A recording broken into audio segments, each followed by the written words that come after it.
बिस्मिल्लाहिर्रहमानिर्रहीम। अस्सलाम वालेकुम व रहमतुल्लाहि व बरकातहू। आप सबका ताज़ा गल्फ न्यूज़ में स्वागत है, इस्तकबाल है, वेलकम है। आप सबसे गुजारिश की जाती है हमारा स्पेशल बुलेटिन आखिर तक देखें, जिसमें सबसे पहले हज़्म मामूल न्यूज़ होगा, उसके बाद मोटिवेशन, फिर फाइनली आपको इसके अंदर सुख दुख में एक दूसरे का कैसा साथ दे इसका अवेयरनेस होगा। आप लोगों से स्पेशल गुजारिश की जाती है हमारे चैनल को लाइक करें, सब्सक्राइब करें और दूसरों से शेयर करें, और फाइनली हमें कमेंट करके बताइएगा कि कैसा हम इसको इम्प्रूवमेंट करें। आज 22 जमादुल आखिरा 1443 हिजरी है, 25 जनवरी 2022 बरोज़े मंगल ट्यूसडे। दोस्तों, आज बहुत ही अहम ब्रेकिंग न्यूज़ है।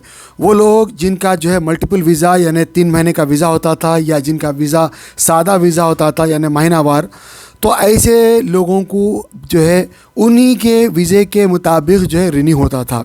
अभी ये न्यूज़ आ गई है 31 जनवरी के बाद सब लोगों का इकामा सिर्फ 10 दिन के लिए रिन्यू करा सकेंगे।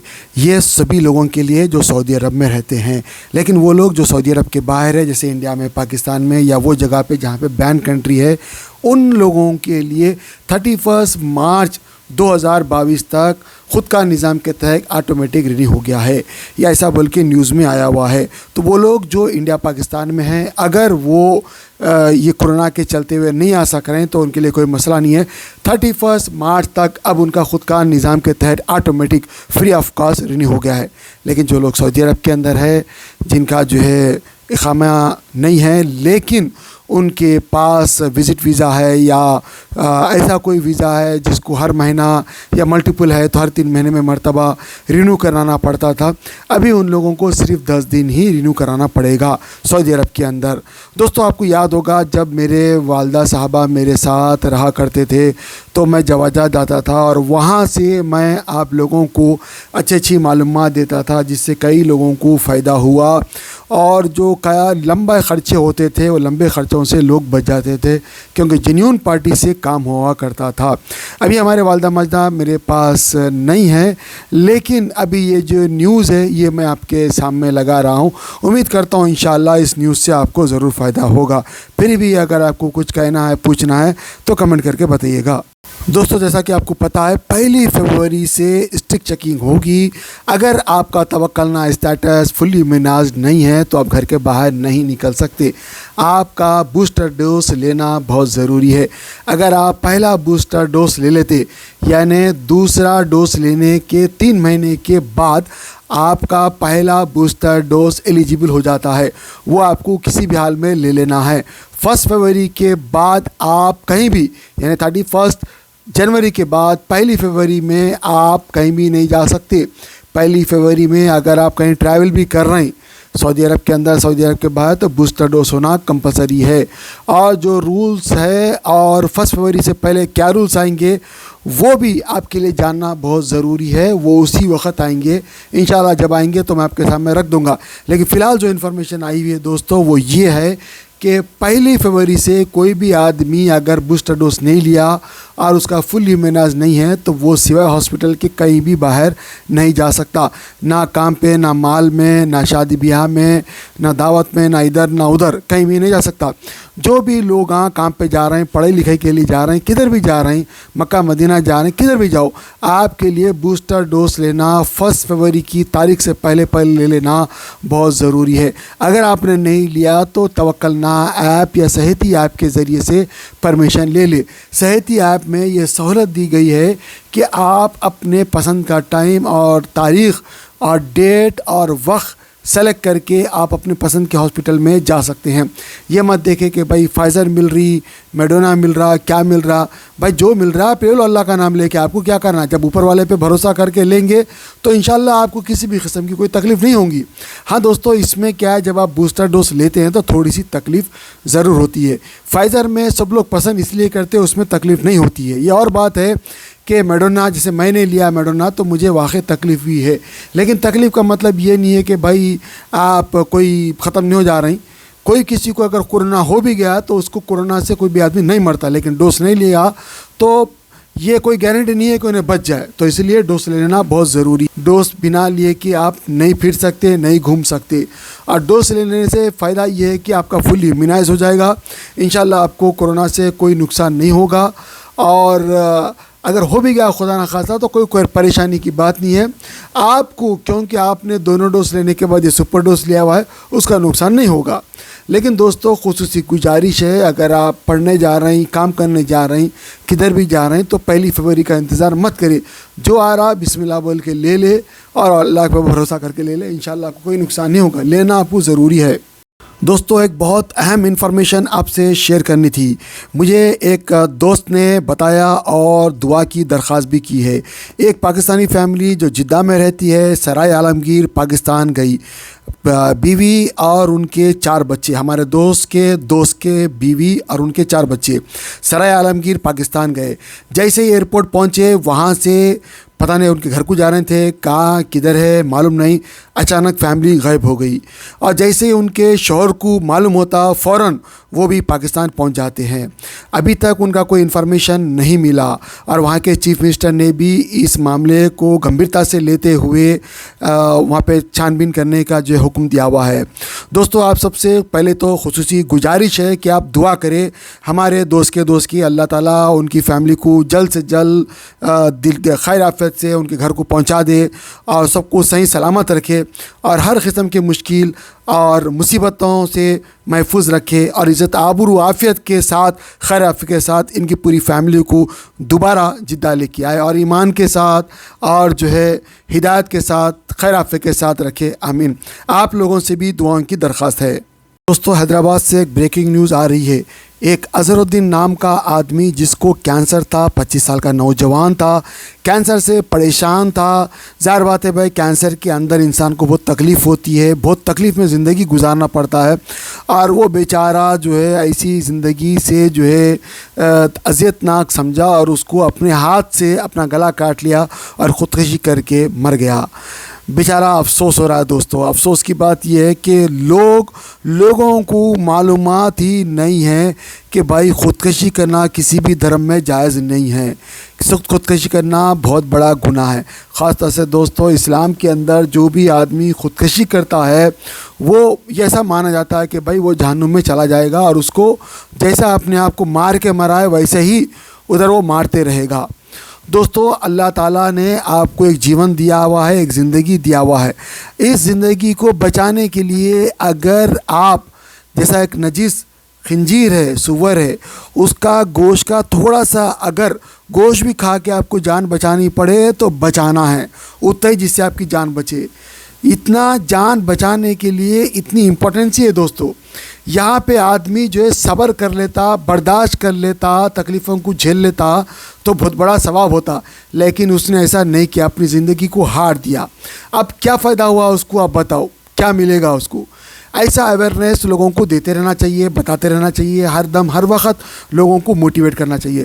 لیکن افسوس دوستو لوگ چائے پیتے رہتے، پان کھاتے رہتے، تمباکو جو ہے منہ میں چباتے رہتے اور ایک دوسرے کی غیبت کرتے رہتے، کوئی بھی کسی کا پرسان حال نہیں ہے۔ آج کی مشینی دور کی دنیا میں کسی کے پاس 1 منٹ کا ٹائم نہیں ہے کہ بھائی کسی کو آپ موٹیویشن دو، اچھی بات بولو، خیر خواہی بولو۔ اسلام خود بتاتا ہے، اسلام دھرم میں یہ بات ہے، اسلام یہ کہتا ہے کہ تم لوگوں کو اچھی بات کا حکم کرتے ہو، بری بات سے روکتے ہو، اور لوگوں کو اچھے باتیں سکھاتے ہو، یہ اسلام بتا رہا ہے۔ تو ہمارا کام ہے دوستو ہم لوگوں کو اچھی بات بتائے، لوگوں کو اچھی بات بھلی بات کی طرف بلائے تاکہ لوگ برائی سے بچے۔ اب یہ بیچارہ مر گیا، یہ تو مر گیا چلا گیا، اب اس کا جو ہونا ہے وہ تو ہوگا، اوپر والا کر رہے گا جو بھی کرنا ہے، لیکن اس کے پیچھے اس کے ماں باپ، اس کے بھائی بہن، اس کے جو بھی رشتہ دار ہیں ان کے اوپر کیا گزری ہوگی، 1 منٹ کے لیے بھی نہیں سوچا، اپنی جوانی کی جوش میں زندگی ختم کر لیا۔ دوستو آپ سب سے گزارش ہے مصیبتوں کا مقابلہ کرے، مصیبتوں کا مقابلہ کرنے سے مصیبتیں ختم ہو جاتی ہے، اور اگر مصیبتوں کا مقابلہ نہیں کرے تو وہ مصیبت مسلط ہو جاتی ہے اور پھر آدمی جو ہے ہار جاتا ہے۔ انسان کو ہر دن مقابلہ کرتے رہنا ہے، مقابلہ کرنے سے ہی وہ آگے جائے گا۔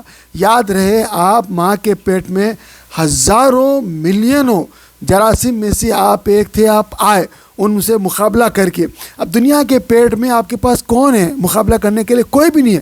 آپ کو صرف بس صبر کرنا ہے، صبر کرنا ہے، اپنے آپ میں امپرومنٹ لانا ہے، انشاءاللہ آپ کا معاملہ صحیح ہو جائے گا۔ لیکن ایک ہی जगह की बात सोचते रहेंगे, उसी में डूबते रहेंगे, उसी में जो है वही सोच में डूब जाएंगे, गर्क हो जाएंगे, तो दोस्तों कुछ हासिल नहीं होगा। इसीलिए आप लोग जो है नमाज़ पढ़े, वज़ू करें और अपने आप को ऊपर वाले से कनेक्ट करें, दुआएं करें। यकीनन ऊपर वाला आजमा रहा है, ऊपर वाला ही लाया, ऊपर वाला ही बीमारियां ख़त्म करेगा। आपका कुछ कहना है दोस्तों ज़रूर बताइए, हम इंशाल्लाह आपको मोटिवेशन देंगे, आपको इंशाल्लाह उससे फ़ायदा होगा। कमेंट करके बताइएगा। अस्सलामु अलैकुम वरहमतुल्लाहि वबरकातुहू। आज माशाल्लाह हमारी बेटी यसीरा का निकाह हाफिज़ अब्दुल्ला के साथ बड़ी सादगी के साथ खजूर पर निकाह हो गया। और माशाल्लाह ये मदनी मस्जिद अशोका मीस कोंडवा में ये निकाह हुआ माशाल्लाह। और कोई डेकोरेशन नहीं, कोई हॉल नहीं, कोई हंगामा नहीं, कोई तमाशा नहीं, और बिल्कुल सादगी के साथ हमने कोशिश की कि जितना सुन्नत और शरीयत के मुताबिक हो सकें हम उतनी आसानी के साथ निकाह करें। हमने कोशिश की, हम ये हमारा दावा नहीं है कि हमने हर सुन्नत को अदा किया होगा, लेकिन हमने बहरहाल कोशिश की कि सुन्नत की शरीयत की मुखालिफत ना हो। मौलाना इधर आइए, मौलाना आइए, इधर इस तरफ आइए। तो ये मौलाना निज़ामुद्दीन साहब हैं जो अभी हमारे समधी हो गए हैं, और अब्दुल्ला हाफिज़ अब्दुल्ला के वालिद साहब हैं। ये जो निकाह सादगी के साथ हुआ और खजूर पर निकाह हुआ, इसका क्रेडिट सिर्फ मुझे नहीं जाता। अगर लड़के वाले दीनदार ना होते, लड़के वाले समझदार ना होते, लड़के वाले आला ज़र्फ़ वाले ना होते, तो शायद ये मुमकिन ना होता। तो अल्हम्दुलिल्लाह मैं खुशकिस्मत समझता हूँ अपने आप को कि मुझे ये घराना दीनदार घराना मिला, ऊंची सोच वाले और दीनदारी की सोच रखने वाले लोग मिले, तो ये निकाह सादगी के साथ मुमकिन हुआ। मैं आपको बताऊँ कि मुझे जब से बेटी का निकाह तय हुआ था, चूँकि पहले से नीयत थी, तो मुझे कोई टेंशन नहीं था, ना मुझे कोई काम था, क्योंकि कुछ काम था ही नहीं। बस यहाँ आना है और निकाह पढ़ाना है, और निकाह हो भी गया। बस सिर्फ जो है, अगर मुझे कोई पूछ रहा है कि निकाह में आपको तकलीफ़ क्या हुई, तो मैं आपको बताऊँ तकलीफ़ सिर्फ इतनी है मुझे कि मैं रोज़ाना दोपहर में कलूला करता हूँ, पता नहीं आज हो पाएगा नहीं हो पाएगा, बस उतनी तकलीफ़ हुई निकाह में, और इससे ज़्यादा कुछ भी नहीं। और लोगों को असल में बहुत ज़्यादा फ़िक्र इस बात की होती है, लोग लाखों रुपये का खर्च करते हैं, कर्ज़ करते हैं, हंगामा करते हैं, दिखावा करते हैं। उसका मकसद ये होता है लोगों का कि लोग क्या कहेंगे, लोग क्या कहेंगे। निकाह एक बार होता है, शादी एक बार होती है। तो हमारे वालिद साहब कहा करते थे अक्सर बयानों में कि ज़िंदगी भी एक बार मिलती है ना। तो हमको तो अल्लाह को राज़ी करना है। निकाह में लोग अपने नौकरानी को तक खुश कर देते हैं, लेकिन अल्लाह उसका रसूल नाराज़ हो रहा है, इसकी फ़िक्र नहीं करते। और लोग क्या कहेंगे, हम आपको बताते हैं लोग क्या कहेंगे। मैं जितने लोगों से मिल रहा हूँ सब लोग खुश हैं और अच्छे तासुरात दे रहे हैं। मैं हमारे जनाब जाहिद भाई, ये माशाल्लाह ये एक्शन कमेटी महाराष्ट्र के सदर है, करोड़पति आदमी हैं, इन्होंने भी अपनी बेटी का निकाह खजूर पे किया। इससे पहले भी पहली बेटी का निकाह वो भी जो है चाय पर हुआ था। तो ये एक हम तहरीक चला रहे हैं, मुस्लिम पर्सनल लॉ बोर्ड की भी तहरीक है कि निकाह सादगी के साथ और सुन्नत के मुताबिक हो। तो मैं आप लोगों से, जितने भी लड़के और लड़के के माँ बाप हैं, उनसे दरख्वास्त करता हूँ कि निकाह को सुन्नत और शरीयत के मुताबिक बिना हंगामे के और बिना खर्च के आप कर सकते हैं। सिर्फ आपको सोच चाहिए, नीयत चाहिए। और लोग क्या कहेंगे आप खुद सुनिए, लोग क्या कह रहे हैं, है ना। लोगों को ये फिक्र होती है ना कि लोग क्या कहेंगे, लोग नाम रखेंगे। माशाल्लाह जितने भी लोगों से मिल रहा हूँ, आप भी देखिए लोग क्या कह रहे हैं। हमारे जाहिद भाई, आप क्या कहते हैं इस निकाह के बारे में? जाहिद भाई, मैं तो ये कहना चाहूँगा कि हमारे गरीबों के बच्चे इसी वजह से घर में बैठे हैं कि शादियों में खर्चा होता है। सीधा साधा हॉल अगर बुक कर डालो तो 50,000, सीधा हॉल का 50,000 खर्चा होता है। इसके लिए हमारे बच्चे उठने रहे। जब हम लोग खजूर पे निकाह करना शुरू करेंगे तो इंशाल्लाह हमारे गरीबों के बच्चे उठना शुरू हो जाएंगे।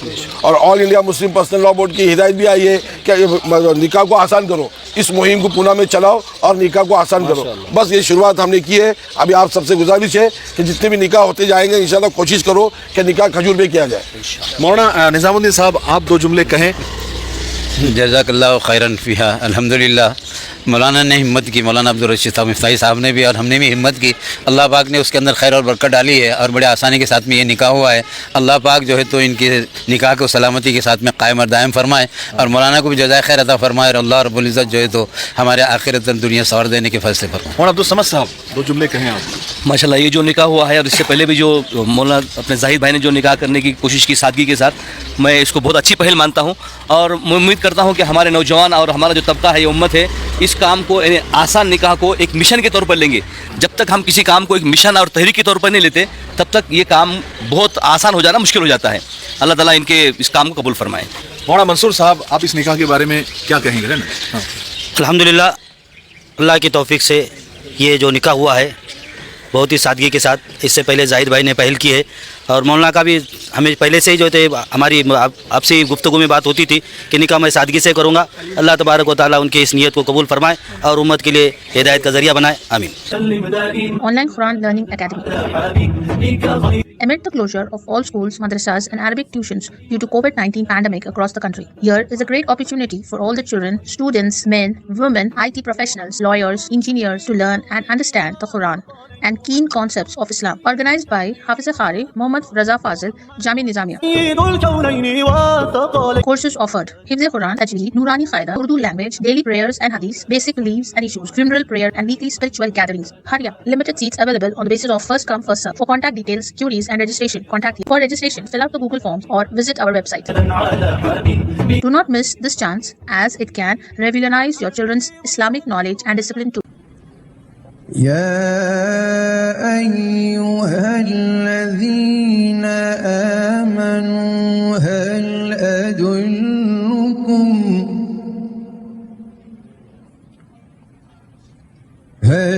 أدلكم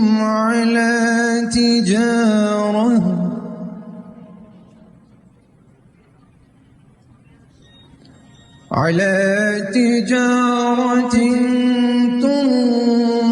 تنجيكم من عذاب أليم. دوستو قرآن شریف کو سیکھ کے پڑھنا ہر مسلمان کے اوپر فرض ہے. اس کو سیکھنا خبر میں جانے تک اگر ٹائم ملے تو ضرور سیکھنا چاہیے، کیونکہ اللہ کا کلام ہے. اللہ تعالیٰ بندوں سے فرما رہا ہے، لہٰذا کیا اللہ تعالیٰ فرما رہا ایسا کیا ہے قرآن شریف میں، ہم کو سوچ سمجھ کے دیکھ کے پڑھنا اور پڑھنے کے ساتھ ساتھ ہم کو اس کے اوپر پریکٹس کرنا ہے، تب ہم صحیح جا کے مسلمان بن سکتے ہیں. ورنہ ہم خالی پیلی کے جو ہے خالی نام کے مسلمان رہیں گے اور قرآن شریف میں کیا لکھا ہوا ہے، اللہ ہم سے کیا فرما رہا کبھی ہم کو پتہ نہیں چلے گا. آپ جب پڑھیں گے سمجھیں گے تو آپ کو ایک مزہ آئے گا. اور ایک عجیب بات یہ ہے کہ جو آدمی جتنی محبت سے پڑھتا ہے اس کو اللہ تعالیٰ اتنے خزانے کھول کے دکھا دیتا ہے، اتنا ویژن اس کو نصیب ہوتا ہے. بہت سارے لوگ غریب رہتے ہیں لیکن جب قرآن شریف پڑھتے ہیں تو اللہ تعالیٰ انہیں امیر کر دیتا ہے.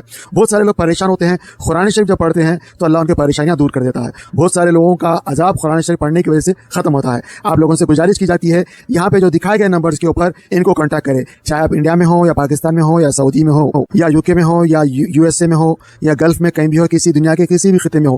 آپ لوگوں سے گزارش کی جاتی ہے کہ آپ لوگوں بھی اگر پڑھانا چاہ رہے ہیں تو مجھے نمبر دے، میں اپنے چینل کے اوپر فری آف کاسٹ پرچار کرتا ہوں. دوسری بات، اگر کوئی پڑھنا چاہتا ہے تو یاد رکھیے، اگر آپ انڈیا کے ہیں تو انڈیا کا نمبر ہے، پاکستان کے ہے تو پاکستان کا نمبر ہے، UK کے ہے تو UK کا نمبر ہے، گلف کے ہے تو گلف کا نمبر ہے. کسی سے ہی پڑھ لے. پردے دار خواتین بھی پڑھا رہی ہے، مرد حضرات بھی پڑھا رہے ہیں. آپ کو پڑھنا ہے، آپ ہو یا میں ہو، ضرور پڑھنا چاہیے، ورنہ بہت بڑی غلطی ہو جائے گی. الحمدللہ رب العالمین، ساری تعریف اللہ کے لیے، لیکن اگر آپ غلطی پڑھ دیں گے تو ساری طور پر اللہ کے لیے ہو جائے گی. تو میرے کو معاف کرے اور میرے لیے بھی دعا کرے، اپنے لیے بھی دعا کرے. اللہ سب کو ہدایت دے، آپ ایسے محبت دے اور قرآن شریف سے عشق دے، سکھا، سمجھا، پڑھا اور عمل کرا. آمین.